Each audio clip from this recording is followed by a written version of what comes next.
Hello, everyone. My name is Tammy Maury. I'm the president of the Interactive Video Conferencing ISTE IVC PLN. I am so excited that you are here to join us today for our PD event, Class-to-Class Collaborations with Kristin Edwards.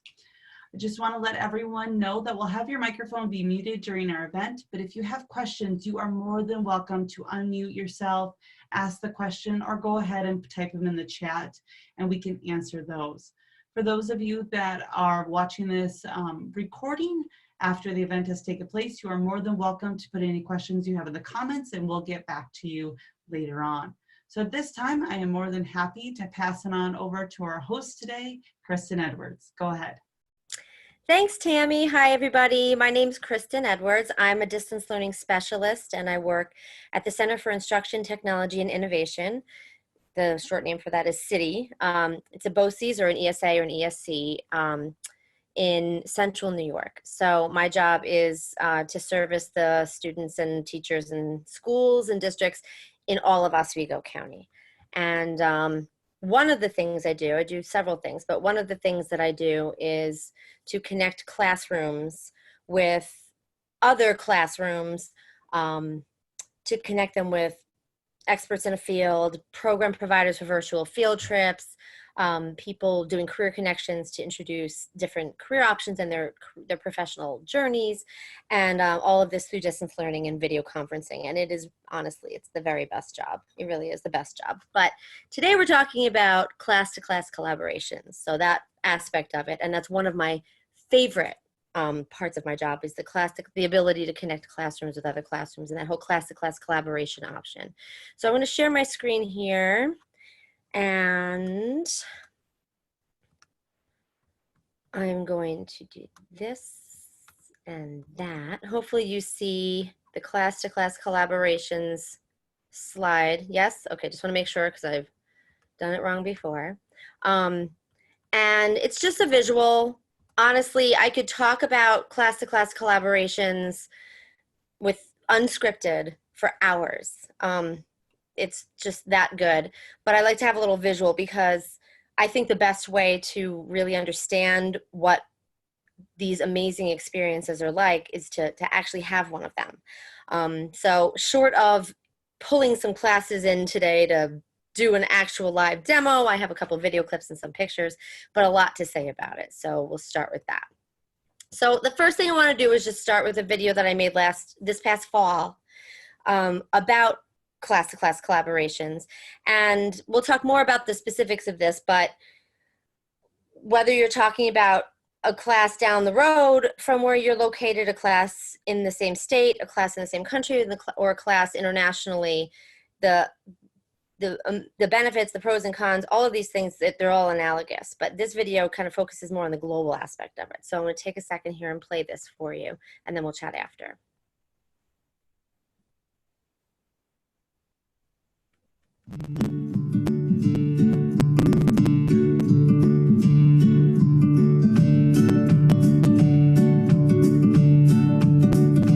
Empathy is powerful. What sports do you play? What sports do you play? I play basketball with this boy. I play basketball with this boy. The ability for us to be empathetic with one another. What is your main language? And to connect with emotion to one another is part of what makes us human. In life, we can be limited by circumstances that seem to be beyond our control, and sometimes in education, even more so. What if we were able to connect our children with peers somewhere else? Somewhere a little more difficult to reach due to distance, time constraints, travel expenses, or situational barriers. We have that ability right now. Tons of fresh water in our Technology is an incredible tool. Today, we can use this tool to connect our students with their peers anywhere in the world. Hello, my name is Camila. Making these connections allows our students to see and, more importantly, interact with other people around the world. the World Cup. I've seen children across the globe find common bonds, similarities that have connected them and melted the miles between them. How much snow do you guys get? Good question. I've seen conversations explode with enthusiasm over these similarities. Just broke the record in February. And I've seen differences. My name is Nick, and how many days of school do you have? Differences that are eye-opening and riveting to someone outside the know. We spend 3 to 4 months in the school before we go on vacation. Differences that make us and keep us interesting. 11-hour difference. Yeah. Differences that are not judged, not feared, but celebrated. Or sing our national anthem.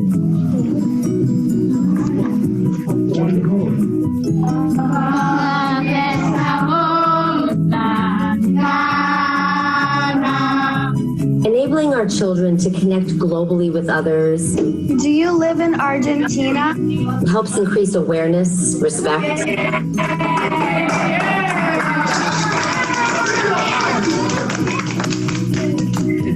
helps offer different perspectives, Hi, my name is Brooklyn. Do you start school in August or September? helps teach children to communicate, collaborate, work together, Do you live in Croatia?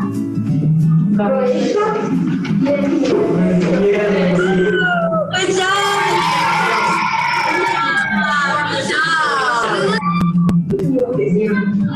Helps increase engagement in global issues that affect all of us. They were created by the United Nations. The first 5 is no poverty, zero hunger, good health and well-being, quality education, and gender equality. And helps intensify the empathy. So I'll chat while it's playing the credits here. We had, well, you know, I connected with a lot of this. My global connections really kind of took off starting last spring and have taken off, you know, even this school year as well. And in terms of making connections and finding partners and things like that, we'll talk a little bit more about that a little bit later. But I can't watch that video without having emotional reactions to every single solitary video clip that's in it, because it's that amazing, these experiences where these children connect with these other children. But just a couple of things to talk about and think about really as we go forward discussing class-to-class collaborations is that, you know, think about what they are. We're going to talk about what they are. What does it mean? What technology is necessary to be able to have one? And what are the benefits of having class-to-class collaborations? And then how do you establish them? Because that's a big question a lot of people ask, and it took me a while to get there as well. So I like to think of these 4 things as there's so many unbelievable, wonderful things about them, but these 4 things are, to me, my top 4. The academic aspect of it, the social aspect of them, the increasing student participation and giving children a voice, getting them excited and enthusiastic, and that really kind of encompasses why I do global, all kinds of class-to-class collaborations. I work in New York, and I belong to a consortium of distance learning educators, coordinator specialists, run the gamut. One of them is connected today, Miss Donna Farron, who will definitely be hearing from her. But I wanted to make sure to point out that we do a lot of these, a lot of class-to-class collaborations. Most of the ones that we do are within the state of New York. The consortium has worked hard to either design or adapt programs that have basically scripted out activities, resources already made, an agenda already decided, you know, time, basically very prepared and well thought out activities. So it's an activity that any teacher in New York State that subscribes to our service in a distance learning service in a BOCES can take advantage of. So it's not a lot of work on the parts of the teachers because they don't, you know, the plan is already made. we make the matches for them. They simply have an interest, a desire. They do whatever pre, during, and post work might be involved with each one of these collaborations, and they just really enjoy the experience. But a lot of our collaborations are kind of centered around these examples of the class-to-class collaborations that we have designed. And we have one every month. They're usually centered around a theme or a season and for specific grade levels. They're huge hits, and we have lots of people who are kind of repeat customers. They like to come back and do them year after year. Many of them will connect and with a class for one of them, and then later on when they do another, maybe they do Monster Match in the fall, and then later on when they do the Mitten in the winter, they want to connect with the same class that they connected with for Monster Match. Donna and I have a pair of teachers who've connected several times now because they establish a relationship in the beginning of the year, and they continue that relationship throughout the end of the year. And then those teachers, although those kids might move on, those teachers can then keep that relationship and then connect their students the following year. So they really do make relationships with teachers who would normally not meet in person, and with children as well. But so a lot of them are the New York State ones, and they're really, really well planned and organized, and we have lots of good feedback. Our website is here. You can also see the website, the page that has all these descriptions and things like that too, if you're interested in just kind of taking a look, or let us know. But most of these are available only for New York State. We are starting to, for some of these, branch out outside of New York State, because it's part of our goal is to increase that global reach. Some of them are specific for New York. Around the State of New York in 60 Minutes is one. Fourth grade social studies curriculum includes geography of New York. Or the Erie Canal is another one that's specific to fourth grade and specific to the State of New York. Some of them we can't branch out outside of New York for a variety of other reasons, but for many of them, we are starting to open them up to other schools in the country and outside of the country, but we're getting there. We're slowly but surely we're getting there. So, here's now the series of pictures and video clips, because I really want you to be able to see how these class-to-class collaborations so incredibly positively affect the students and the teachers of both of the classes that are connected, or all of the classes that are connected. It doesn't just have to be two. It could be more than that, which we could talk about later too. So part of the beauty of these is that these students, I think it's William Glasser who says that we retain about 90% of what we're able to articulate and teach others. And so these students during these class-to-class collaborations have the opportunity to kind of take on a teacher role, where they're up and they're talking and they're sharing, and they're really taking ownership of their education and their project or whatever it is that they're presenting. They're going to have a much more, much stronger connection to whatever it is that they're sharing in doing that. And they're going to retain it better. So whatever it is that they're teaching the other class or sharing with the other class, or even with their own class, they're going to hang on to a little bit longer. And it's hard to tell, but she has the biggest smile on her face, this little girl, because she's so proud of herself, and she's so, excited about what it is that she's sharing with the class. So the students are able to really kind of take ownership of what they're learning and what they're doing. They can share information about where they're located. Here we connected, this is where we are in central New York. Here we connected with a class in Green Bay, Wisconsin. So they're talking about their geography. Here's a class in Green Bay talking about the state of Wisconsin and different parts, different things about the state of Wisconsin, which our kids didn't know, and then vice versa. So the kids are able to share that information, stuff that they already know, not even necessarily formal curriculum, but stuff that they already know about just living where they live. Here's a little video clip. So I want you to see how excited these kids are and how engaged they really are to be able to participate in this kind of thing. Just look at this engagement. And the pride. They're bringing a monster that they created.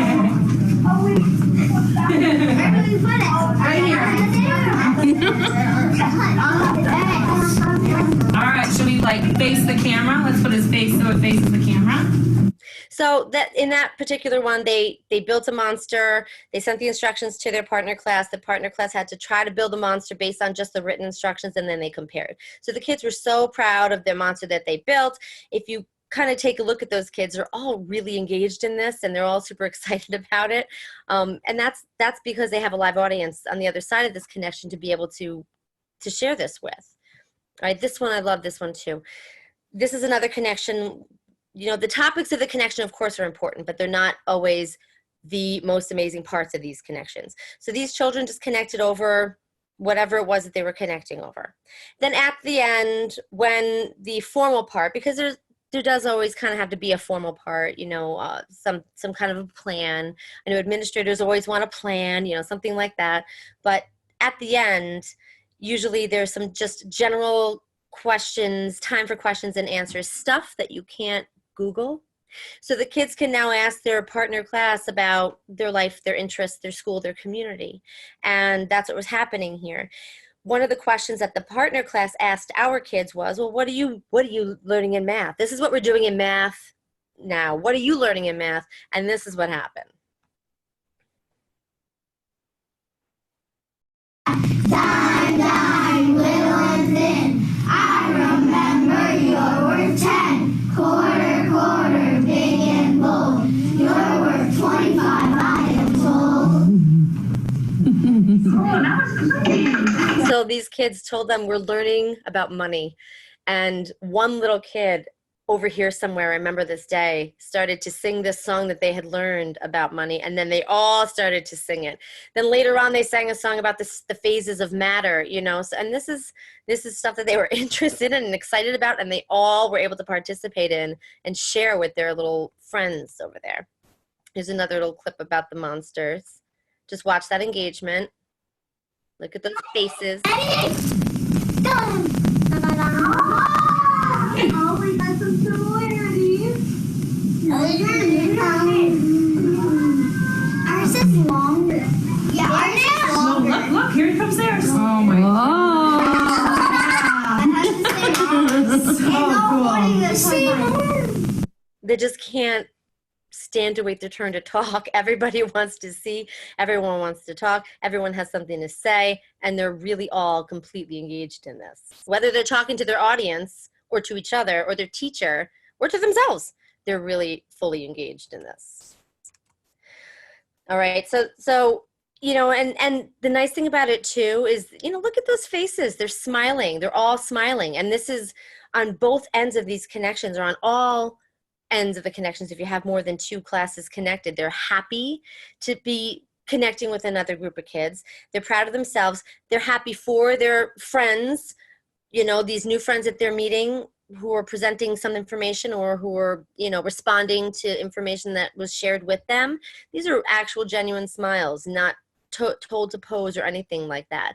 They really get to celebrate one another too, and it's not just about them. In this connection, we do a lot of mystery Skypes, or Geography 20 questions, I like to call it, because we don't use Skype, but we do a lot of mystery Skypes as kind of an icebreaker event, and then relationships continue after that. But the mystery Skypes are where the 2 classes are in 2 locations, the kids don't know where, and they have to ask a series of yes/no questions to try to locate one another. You know, based on the map, it's geography, it's questioning skills and things like that. And it's not a race. It's, you know, we always say that it's not a race. It's nice to be the first one to figure out where the other school is located. I know, but it's not a race. We're proud of success. Success is when you locate the school. It's not who does it first or who does it on the first try, because sometimes it takes a couple of tries. But this particular class found us first, and guess where we were. So just listen to our class's reaction. State, New York. Yeah! Good job. Good job. It looks like it says no because it's no on this side, but on the other side of the paper it says yes. But they, you know, that class, guess where we were? Our kids jumped out of their seats. They clapped for them without having to be told. They were proud of their new friends for locating them. So that was, you know, that's something spectacular. All these pictures, same thing. You just have to look at these faces. Look at these kids jumping up in the air, happy, smiling. This one I love too. This was a really unique event that we did. We did a 4-class mystery Skype. So we did 4 classes in 4 different countries on 4 different continents. And it was unbelievable. And, you know, this kid's hands in the air. This was, I think, when, I think this is, yes, this was when, this is a school in Croatia. And this is when I think the school here in Kenya guessed where they were. And so we've got my little friend in Phoenix, New York, thrilled. Oh no, maybe it was the class in Vietnam guess, I can't remember. But I also got a picture from, this is the picture actually from the teacher in Croatia with the same little boy, hands in the air, you know, with the big smile on their face. So they're happy for one another and they're excited for one another, and it's genuine. And what's really nice about that is that that excitement is amazing and it lights up the room. But like a candle or like a flashlight, you flash that flashlight into a mirror, you shine that candle into a mirror, and you have twice as much light. So we have this enthusiasm for themselves and their successes. And then they have enthusiasm for each other. It's exponentially brighter and more impactful because of it, because of that buy-in. And it's also nice because these opportunities give the teachers lots of opportunities for teachable moments. So here's another mystery Skype situation, and the kids needed to, they worked together, they were all engaged, they were all involved, but they needed to think about it and talk about it, and the teacher guides them.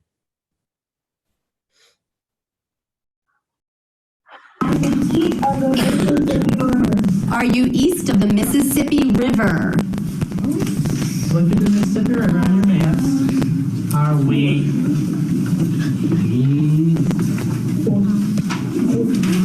everyone's saying? Yes! Great question. It separates the West and the East. Great job. Really good, wonderful opportunities for teachable moments. And you have that little friend in the back who had slowly put that thumbs up because he thinks, yeah, we are East. He wasn't quite sure, but they take that chance, and they're all in this together. So they're much more likely to take risks and chances and maybe guesses when they're in a group. All right, so I threw out a couple more pictures on here and videos as we'll continue, but it's funny because I was going over this today. I was like, am I ready? You know, again, I don't need a script to talk about this stuff. I could talk about it off the cuff easily forever, but I wanted to have some visuals on there. And the pictures that I saw that I ended up with as I was going through it earlier, I'm like, oh my gosh, in pretty much every one of these pictures, all of these faces are staring at their friends, at these connections. You don't see one kid like playing with his fingernail or, you know, looking at the clock longingly for lunch or anything like that. I mean, that's complete and total engagement. And I hesitate to say 100% because pretty much nothing in the world is 100%. You're going to have a kid playing with his fingernails. You're going to have a kid longing for that lunchtime or snack time or whatever. But for the most part, activities like this, these incredibly engaging activities that do nothing but enhance the amazing things that the students that we're trying to teach the students anyway are, you know, you got buy-in from all of these children. You know, those faces, I couldn't get somebody to turn around if I wanted to. Except for this one right here. This guy right here busted me. I was taking a picture and he busted me. But everybody, and I noticed that earlier too. So he's watching me take a picture, but look at the rest of these kids. You know, they have an activity. They're not looking at their friends on some of these screens because they're looking at their work now. The question was asked, whatever the question was, and now they're looking at whatever resources they have in their little groups. This question was asked and they're staring at their maps so that they can answer it. This one right here is, you know, he's like, oh man, this is a tough one. This is a head scratcher. You know, he's really concentrating. These guys are all hard at work. And this is a picture from a connection that we had with Nigeria earlier this year of the class in Nigeria.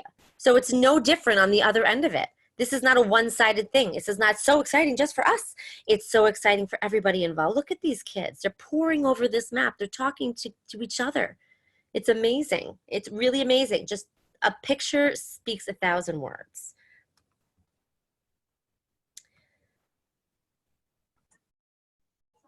Season, nice and loud.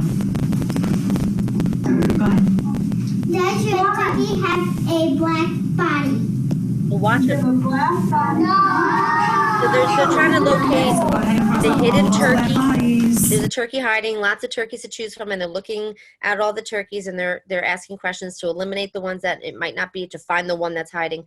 She asked the question, they're all paying attention. The other class answered and their heads go right down to their little turkey maps and their, you know, engagement, you know, and they're all participating.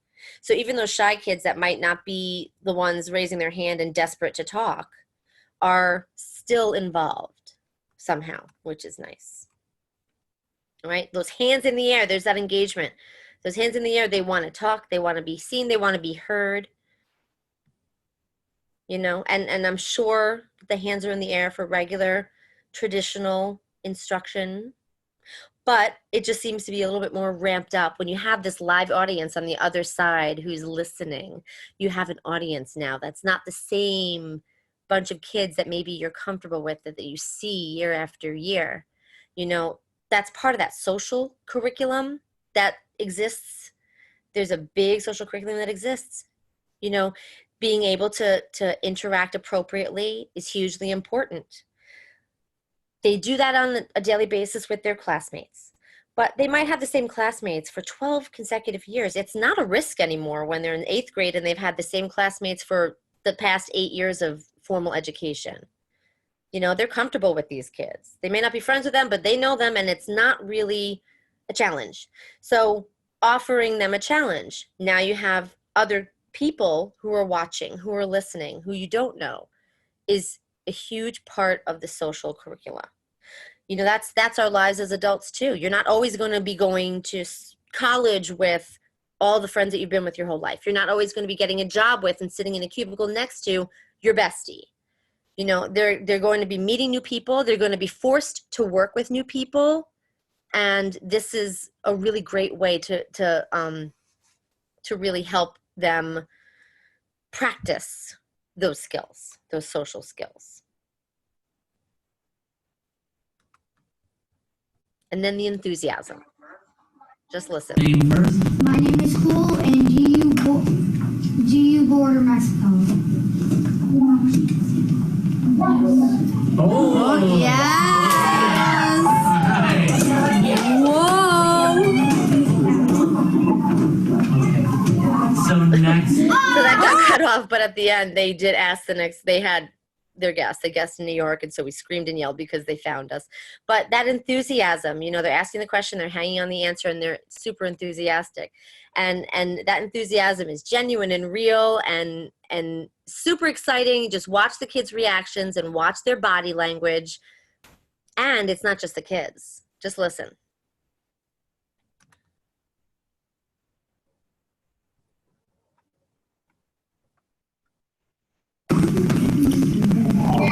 Okay. I'm Jillian, and I was wondering if your state borders the Great Lakes. Yeah. Oh, we got it down to 2.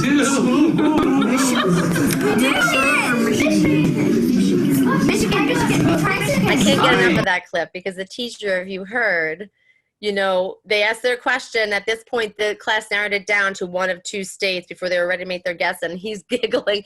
They got it down to 2. You could hear his excitement, you know, really. And it's not just about the students and their excitement and their buy-in. It's the teachers as well. It's something unbelievably exciting for the teachers as well to be able to do this for the students and as something special, unique, and enhancing for themselves. So the next series of videos and pictures, I am going to stop talking eventually because I do want, you know, Donna to talk and questions and stuff like that. But the next series of pictures and videos are all just about the enthusiasm and the engagement. So whether it's a still shot or a video shot, just watch these kids, okay? Think about when you're just passively learning or, you know, maybe semi-interested in something. Your body language, you're sitting still, you're maybe making eye contact, you're paying attention, but these kids can barely hold it together. Watch their bodies. They're flying out of their seats. They're yelping. Their hands are in the air. I mean, just watch and listen.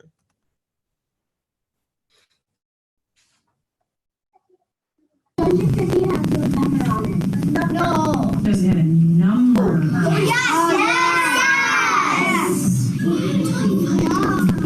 So it did. Mine's still Right, I wish I had a copy of our grid. See the little girl on the left? She's like flying up from her seat. She can't take it. Now watch these. This one is just, he's ready to have the students ask the next question. Just the still shot alone. Look at those hands. Those kids in the back, they can't even sit. Just look at them. Open up the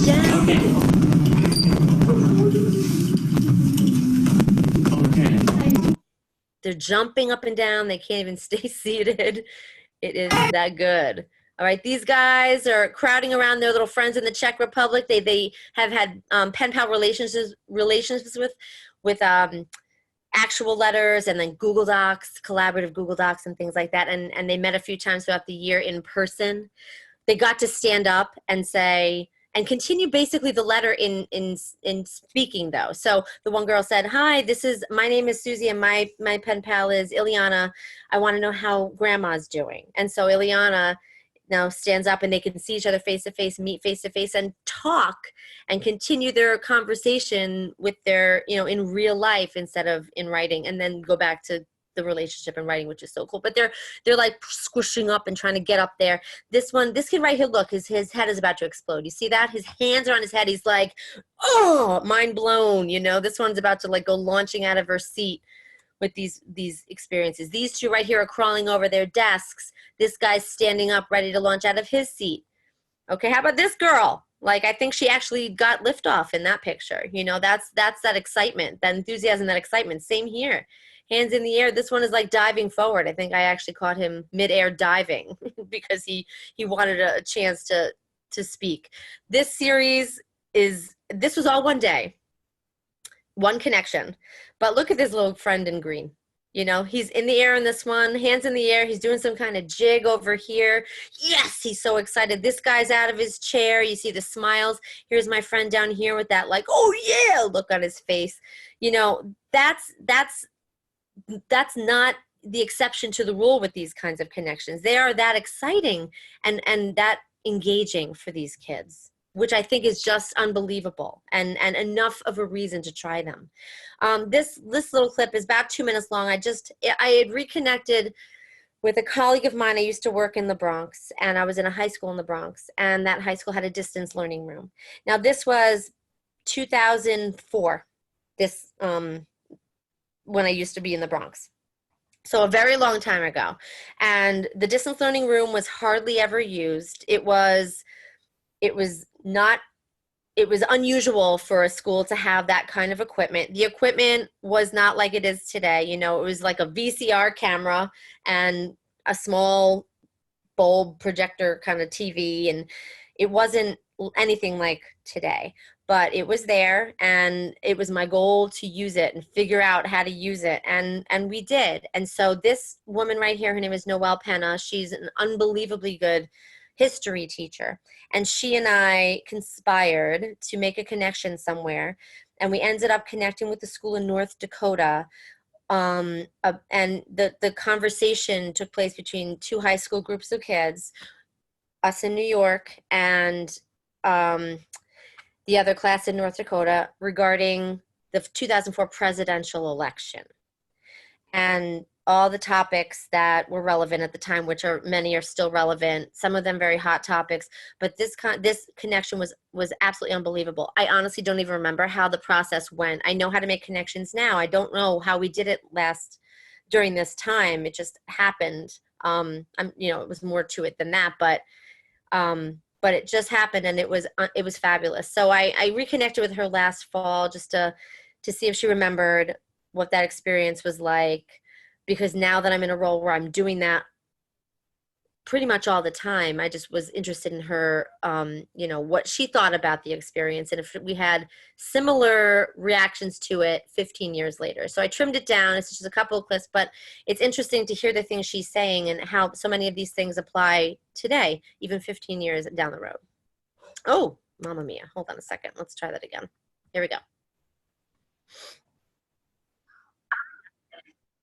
I remember it as being such a sort of revolutionary experience, not just for me as a teacher, but for the students. I mean, just to have a class full of New York City kids conversing with their peers in North Dakota and just recognizing the variety of perspectives and how different their same peer group could be in the way they thought about certain issues of the time. I remember we talked about a lot of different issues. Not have created a better experience for them to realize like what they, people especially nowadays talk about this too, being in such a bubble and not, not realizing that everybody doesn't think like you. Right. And that was such an enlightening experience for them to recognize and have it, not just me as the teacher telling them that, but to hear it from their own peers. Right. And I'm sure,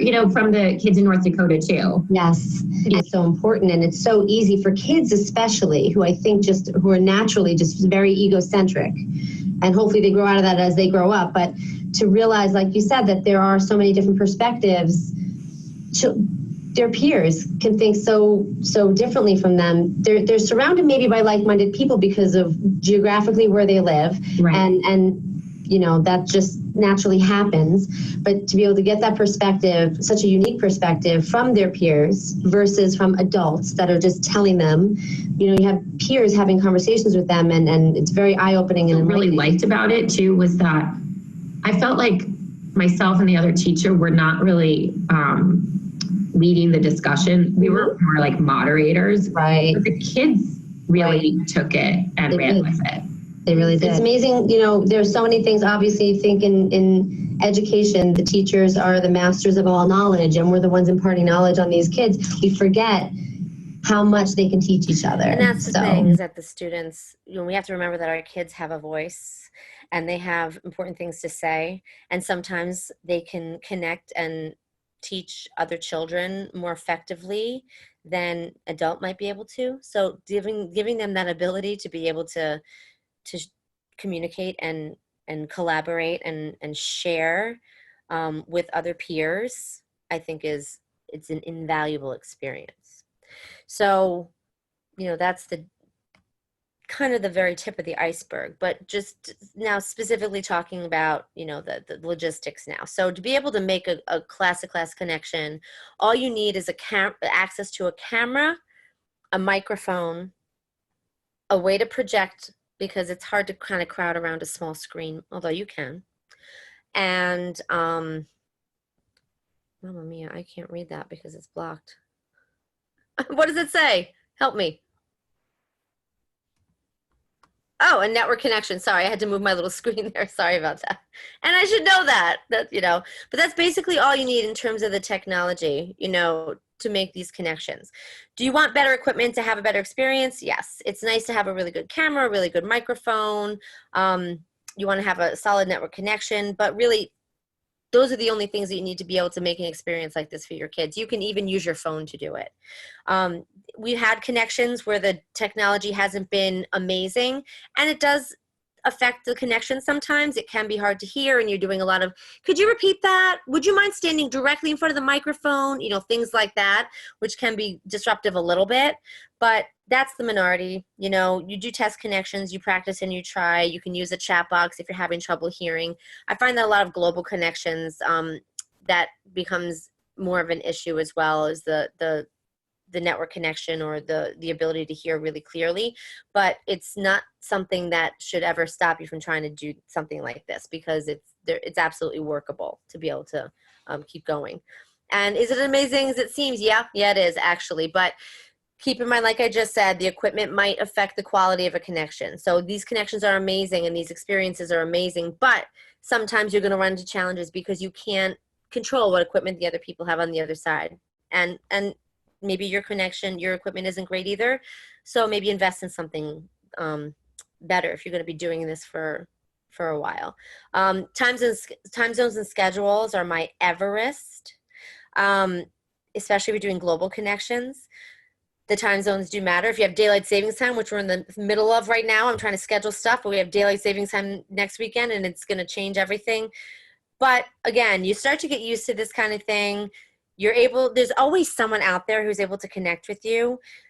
A lot of international classrooms are residential, and so time of day really doesn't matter. A lot of the international classrooms will have untraditional schedules as well. So they may have class for a few hours in the morning, a break for a few hours in the day, and then they have an evening class. So don't ever think that just because we're, in the Eastern time zone that I can't connect with somebody in Asia, because in many situations you can. But it can take a little fancy footwork there, but it is possible. although it has been one of the challenges. And again, you're not always going to have that control.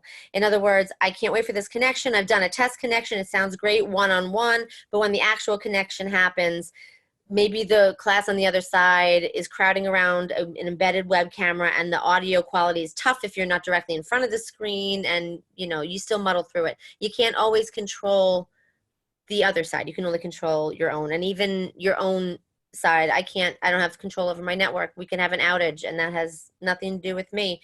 You just do what you can. So just as long as you understand that and know that not every single connection is absolutely perfect technology-wise, or maybe you mess up the time zone and they're waiting for you, but really the connection's supposed to take an hour, be in an hour. You kind of make these things work anyway.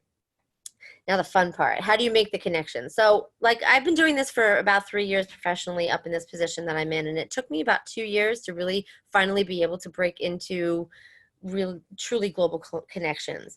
Like I said, we've connected a lot all the time with the New York schools because of our monthly class collaboration plan that I showed you earlier this presentation. But the global ones were a little more challenging for me, and it took me a while. I relied heavily on social media. There's a Facebook group that I belong to where I've gotten most of my connections from. It's called Mystery Skype, Skyping the Classroom. There are a lot of them actually, but one in particular that I've benefited from, it's linked there, and I'll link this slideshow also at the end so you can click right on that. But I found a lot of connections that way. People will go into that group and simply say, I'm looking for a Mystery Skype partner on Tuesday the 16th at 1:30 p.m. Eastern Standard Time. Is anyone available? And you'll get people who will respond. Some of them are legit. Some of them are not. Some of them have students. Some of them don't, because there are a lot of people who do connections without kids. They still do play mystery Skypes, but without kids. And then you figure out what works best for you.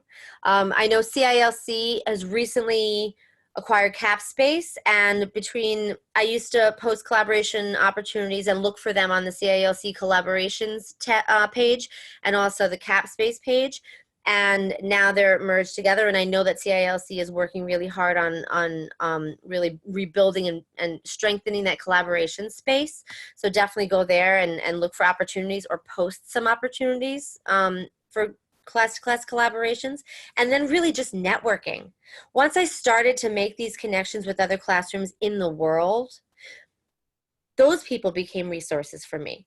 So my friend Hannah in Vietnam knew 70,000 people from 70,000 different countries that she's had successful connections with, and she put me in touch with them.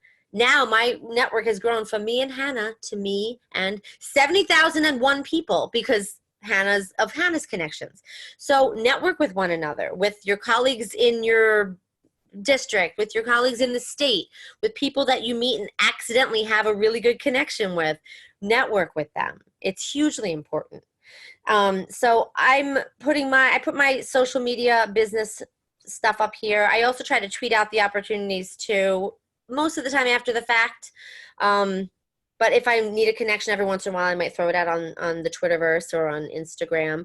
And then the Facebook Mystery Skyping the Classroom group is here, and DL Kristin is my name there. Please feel free to reach out and contact me. I'm always happy to help and really interested in making connections. And I've talked so much. I'm going to stop now because I know that Donna's here, and Donna, I'm going to stop sharing too. I'm going to post the link to that slideshow in there also, in case you want to click on the links that are embedded in there. But Donna also has, I know, a lot of things to say. Oh, one more thing, Donna. So hold on before I give you the conch. One more thing. Let me get rid of this for a second. Hold on. I also created a Google form for myself in the beginning of the school year, basically looking for general information. We're trying to make global connections. What's your name? What's your last name? What can I call you? What's your email address? What's your time zone? Just questions of stuff that you might want information on, and then post that on social media. People will then respond, and you'll be able to then get maybe connections that way. I posted it in the Mystery Skyping the Classroom group that I was referring to before. This is it right here. All right, CapSpace, like I said before, acquired by CILC. I know that's going to be looking different soon, but the collaborations tab of CILC, keep that in mind. You can find collaborations that are posted already, post one of your own, look for ones that have already happened, because maybe you can reach out to them and say, hey, you did this once before, you want to do it again, or hey, what a great idea. And then what I did for organization is, I kind of lost the ability to really fully organize myself here. I had big intentions of really keeping track and taking notes on all of our successful connections. But anytime I'd see anything posted in this Mystery Skypes group by this woman named Michelle, who teaches in Alaska, looking for a connection for 5th and 6th graders on this date. Well, maybe I couldn't do it on that date. Maybe I couldn't find someone who would do it on that date. But I put her name there and any contact information that I had for her, so that later on I could be like, hey, listen, I can't do it on that date, but are you interested in doing it on this particular date?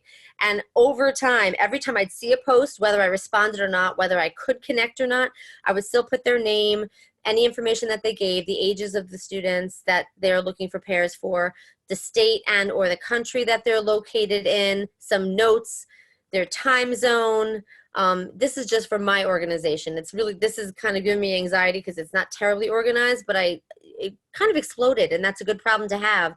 And I lost the ability to really take good notes. But at least I have this information listed here so that I know if we're doing, one of my 6th grade classes they're studying Greece right now. So I recently reached out to a connection of this woman who is a teacher in Greece, and we're going to be connecting later on in the month, which is amazing.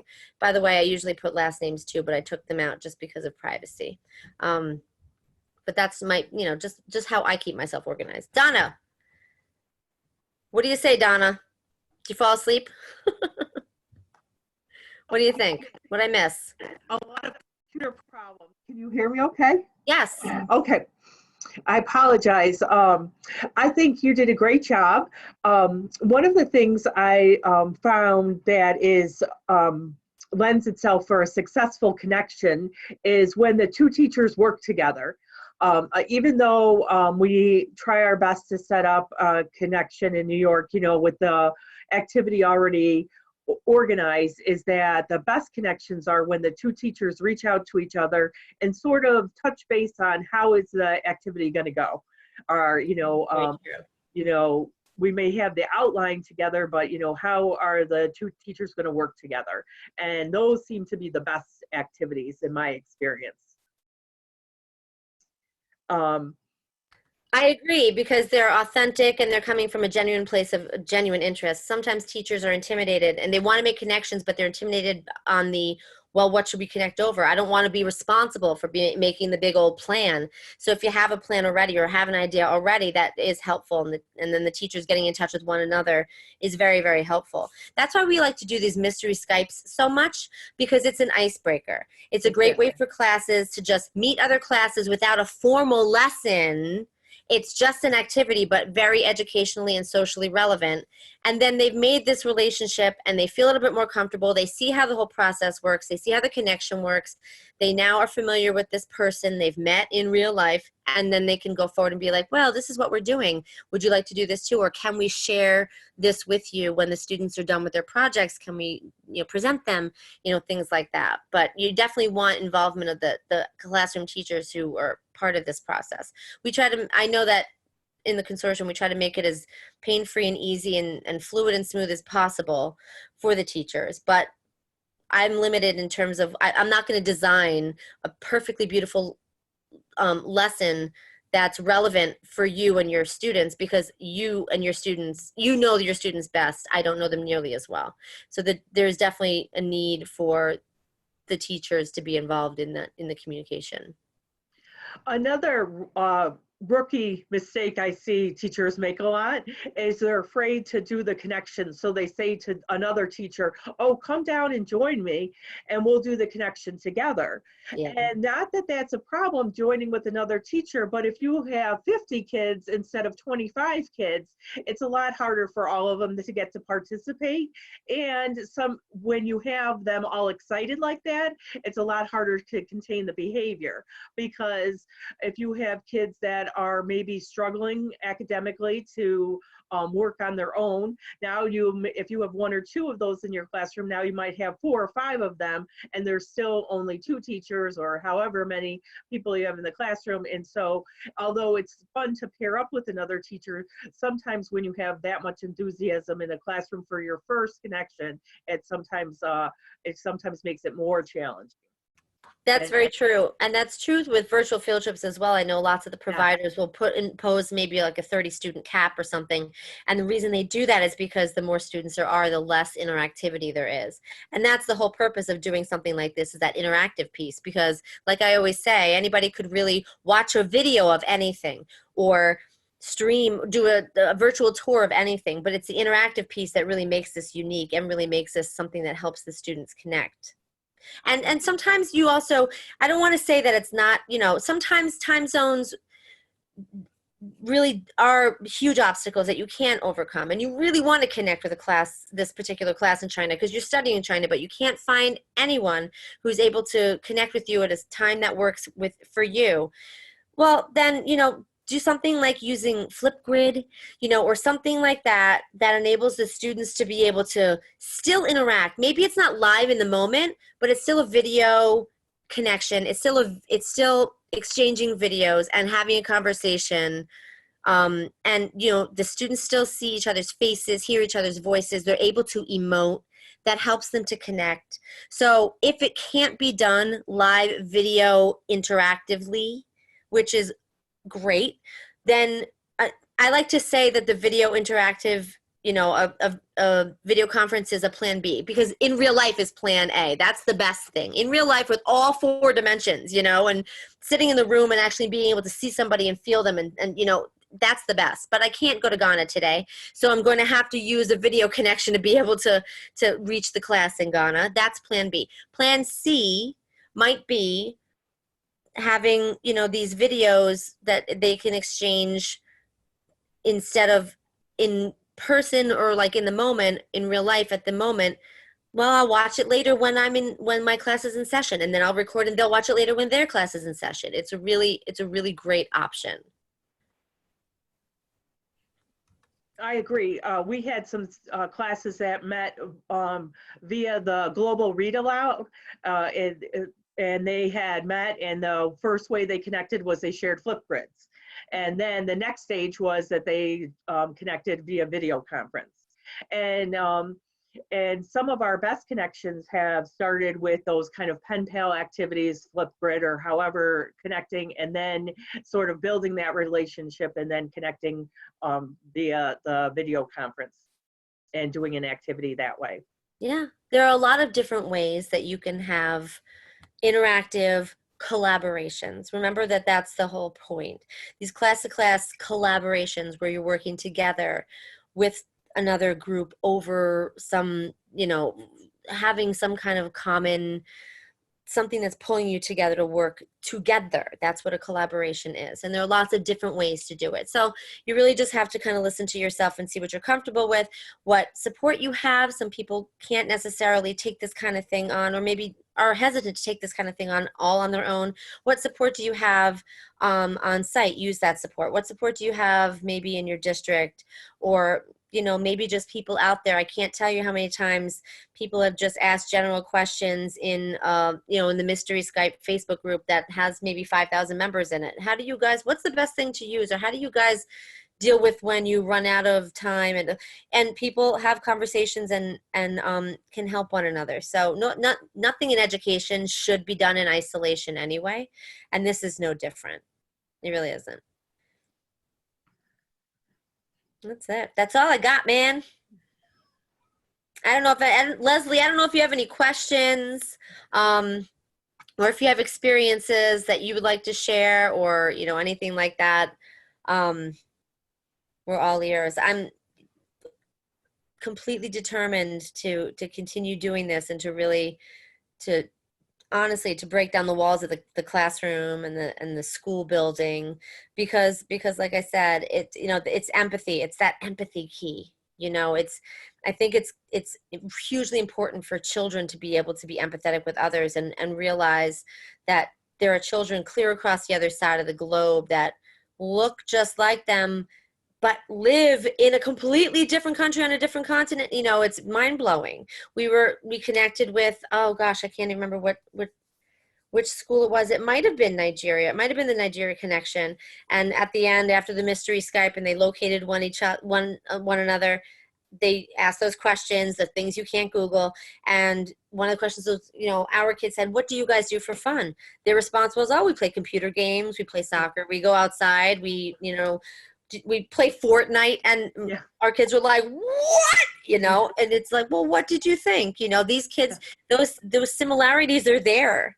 It's so cool. But and that's really what's cool. It's a nice common bond, and it's what binds us together and helps us relate to one another. But then the differences are what make us unique and shouldn't divide us, but should bring us even closer together, because that's really cool. Never thought about that. Oh, what is that? What do you mean? You know, that kind of thing. Unbelievable. So I see some comments from Leslie. Oh, thank you, Leslie. I cannot get enough of this stuff. I think, you know, I love it. I just absolutely love it. So I'm very enthusiastic about it. You've helped teacher-employee connections, and the engagement level is truly awesome. It really is, for the students and the teachers and the adults in the room. You know, I can't watch the class that connected, that connected with the class in Ghana. They were studying in Ghana, connected with the class in Ghana. And when our students, they asked us to tell us about our country. And so there was a presentation about our country, and then part of that presentation included our national anthem, which our kids sang, and the students in Ghana stood out of respect. And then vice versa, you saw in the video clip, our kids stood when the students in Ghana were singing their national anthem. I was there in person that day, and I could barely hold it together. I could barely hold it together now just thinking about it, just how beautiful that is. You know, these experiences are meaningful for all of these kids and for every adult that's involved as well. Yeah, and Leslie wrote transformative, and that's really it. I've never had a teacher participate in one of these and say, oh, you know what, I'm not going to do them anymore. Yeah. Yes, exactly. Oh, that was not worth it. That was terrible. Or, you know, that was not as good as I thought it would be. It's always the opposite. They're like, oh my gosh, I didn't even realize, you know, and like, you're right. Making friends in other countries, tolerance, empathy, you know, it's true. It's absolutely true. Absolutely. We need a lot more of this. I hope a lot more people take advantage of it so that we can connect with our children, with others, and help them really, you know, learn to be empathetic with other humans. Oh, great. Oh, I'm going to put in the chat box the link to the Google slide in case you'd like to look at it, and in case anybody would like to access the links that are in it. I'll also share the screen one more time, because I know the people in the recording are not going to be able to see the chat window, but I can share this screen one more time because I put the link. Oh, here it is. I'm like, did I? I meant to. I made a bit.ly. And so this link right here at the top, bit.ly/CCC K Edwards 2020 will link to this presentation. And in the presentation, there are links to a couple of other things too, the Facebook group and, you know, things like that, CILC and CapSpace and things like that. And that's all I got. Thanks so much for taking the time to be here. Kristin. Thank you. I appreciate it. Leslie, make sure you email Kristin or get in touch with Tammy so we can connect to your classroom. Yeah, I heard you say Hawaii in the beginning of the connection. I started salivating. I don't know if that was obvious, but I was like, Hawaii. We haven't done that one yet. That's super cool. Well, thanks, Tammy. Thank you, everyone, for joining us for the ISTE Interactive Video Conferencing PLN event. I will send out the recording, like I said, but please do, if you have any questions, put them down in the comments or let us know in the discussions. If you have an idea for an upcoming PD event you'd like us to do, also please let us know. Thank you.